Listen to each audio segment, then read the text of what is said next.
There was a young Koil guy in Bnei Brak who shows up to a shul on Chol Pesach for Mincha Maariv. After they finish Mincha, there's still a few minutes till Shkia. There's a few minutes till sunset. So the Gabbai and the Maspalim of the shul, they see he's a Torah person, he's a younger man. So they say, "Can you share a Dvar Torah with us?" And he says, "I'm not a public speaker. No, thank you." And they say, "Come on, there's only a few minutes. If you don't say something, we're just going to waste our lives for the next few minutes. Come on." So he says, "Okay, I'll do it." So this younger man stands up in front of the shul, and he says, "The Jewish people left Mitzrayim. On the seventh day after leaving Mitzrayim, we come to the Yam Suf, and we're completely stuck. What are we going to do? There's water in front of us. There's Paro and his army chasing us from behind. The angel of Esav's on top of us, and the wild animals in the desert are on the sides of us. There's nowhere to go. What should we do? We're totally stuck." There was one man, Gershon ben Aminadav, very special person. Gershon ben Aminadav was a very, very special person. And people in the shul start saying to this younger man, they say, "Nachshon, it's Nachshon ben Aminadav." This guy keeps going on about Gershon ben Aminadav. Gershon ben Aminadav decides he's going to jump in. As he's about to jump in, he thinks about his wife and he says, "Oh boy, my wife's not going to be happy. She's not going to be happy." Then he thinks about his parents. What's everybody going to say? Meshuggah jumped in. So Gershon's having a very tough time with this. So he decides he's going to go talk to his family.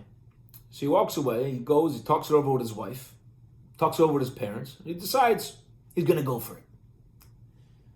Comes back to the Yam Suf, and his brother Nachshon had already jumped in without asking anybody, and the waters of the Yam Suf are already splitting. And forever and ever, we hear about Nachshon ben Aminadav, the hero who jumped into the Yam Suf. Gershon thought about making a Kiddush Hashem, but he couldn't take the plunge. Nachshon made a Kiddush Hashem for all eternity. And this younger man sits down in time for Maariv. What's his point? You find one person who acted with HaKadosh Baruch Hu. The other person, Gershon ben Aminadav, this made-up person, as valid as it was, he got held up and he wasn't prepared for the moment. He wasn't prepared.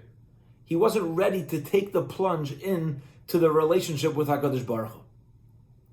After Klal Yisrael passed through the Yam Suf, and we say this in the Haggadah, and Avodah Mayinu, we say in the Haggadah, Vayar Yisrael Sar G'dayla, from the Psukim and Shemayis, Klal Yisrael saw the Yad HaG'dayla, big hand, after we crossed the Yam Suf, Asher Asa Hashem LeMitzrayim, that HaKadosh Baruch Hu did for Mitzrayim, V'yiru Ames Hashem, V'yiminu B'Hashem, U'V'Maisha Avdai.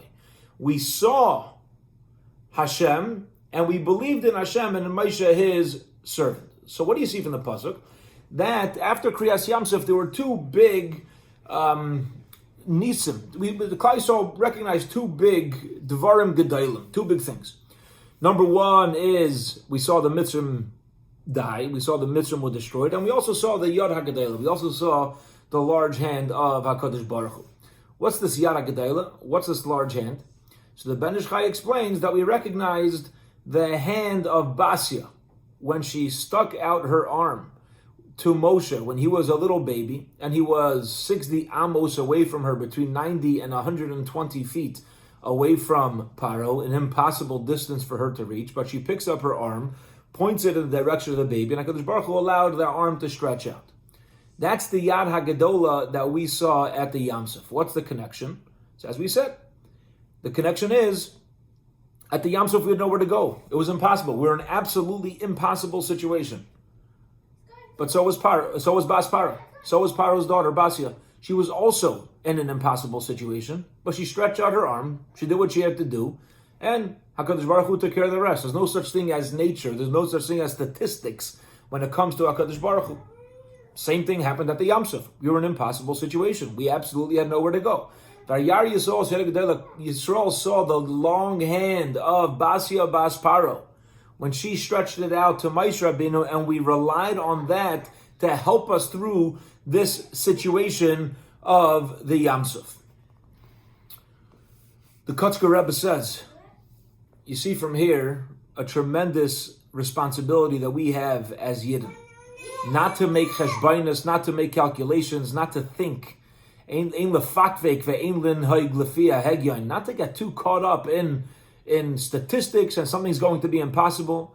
The main thing is HaKadosh Baruch Hu controlling the world, is HaKadosh Baruch Hu running things. If HaKadosh Baruch Hu is, that we need to have the immediate ratzon. We need to have that ratzon. We have to build it in us, to be waiting for that moment. Once it's there, once the ratzon is there, once the desire is there, our actions can bring tremendous, tremendous miracles. Have a wonderful day.